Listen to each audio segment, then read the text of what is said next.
Isn't it funny how everyone's like, no, think of the children when it comes to anything sexual, but then we sit them in front of a TV for 9 consecutive hours so they can watch cartoon boner metaphors play out over and over and over and over. I remember from a young age, my life revolved around fairy tale princesses and knights in shining armor coming to their rescue, and themes of strapping young men fighting to win the affections of the ladyfolk they sought to possess. What makes him think he is worthy of the princess? I am not a prize to be won!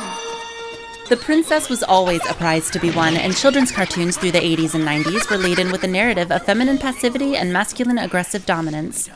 You came on too strong. You didn't give her enough space. You should have brushed your teeth. Stop it! Stop fighting!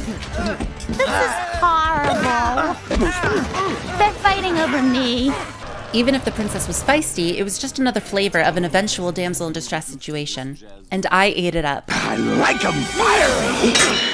You fight almost as well as a man. Funny, I was going to say the same thing about you. These elements contributed to my early socialization, conditioning me to ideals of gendered expectation, and in every scenario, sexual undertones ranged from subtle to blaringly obvious. And before I knew it, it was hot. Save me, save me.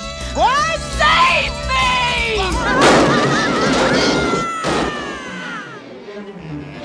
Curses. Foiled again. According to sociologist Jeffrey Weeks, the physiology and morphology of the body provides the preconditions for human sexuality. Biology conditions and limits what is possible, but it does not cause the patterns of sexual life. What this means is, although I may have biological predispositions which rendered me more susceptible to this gendered dichotomous framework ingrained in the culture I grew up in, my biology isn't responsible for the stimulus I was exposed to, but maybe it tempered my reaction. Sociologist Howard S. Becker holds that cultural understandings, if they are to be effective in the organization of public behavior, must be very widely held. That means people of otherwise varying class, ethnic, and regional cultures must learn them routinely and must learn them quite young, because even small children can disrupt the public order very effectively. That requires, in turn, substantial agreement among people of all segments of the society on how children should be brought up. This agreement seems to revolve around sexual expectation under benevolent patriarchal values. Man strong, rescue woman from dragon, woman treasure, guard treasure, man dragon? Please save me! The cage is locked with a key. The dragon keeps it around his neck. To slay the dragon, use the magic sword. This shaped A, what I was to be attracted to, and B, what I was to become. Are you a lord or a warrior? I'm an assistant pig keeper. Oh, what a pity. I was so hoping for someone who could help me escape. Coming back to biological predisposition, I guess how much I ate it up depends a bit on my brain chemistry. We see with the occipital lobe, but the eyes are closest to the frontal. Very often we process before we see. Stimuli may be forgotten, but early exposure affects the development of the frontal lobe where personality is. Between frontal and temporal is sexual gratification, sexual object registry, and sex drive. Also, the pain gyrus is next to the reward region. When the pain gyrus grows just a little bit too much, pain sometimes arcs to reward. How does it grow too much? What makes that happen? Genetics, carcinogens, tetragens, nutrition, and viral influences. Are you a kinky motherfucker? Because that's why. Are you a muscle-bound meathead who loves the burn? Because that's why. Those great, gorgeous muscles of yours. Did they give you a name along with all those rippling pectorals?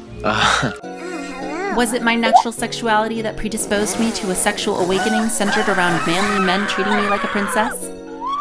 Was it our cultural expectations that produced my cognitive dissonance, in that I should be submissive to manly men? Well, you know how men are. They think no means yes and get lost means take me, I'm yours. Which somehow, in midst of all this gendered socialization, belies a natural sexuality within me. Notice that the concept of a natural sexuality has a value judgment attached to it. If something is natural, something else must be unnatural.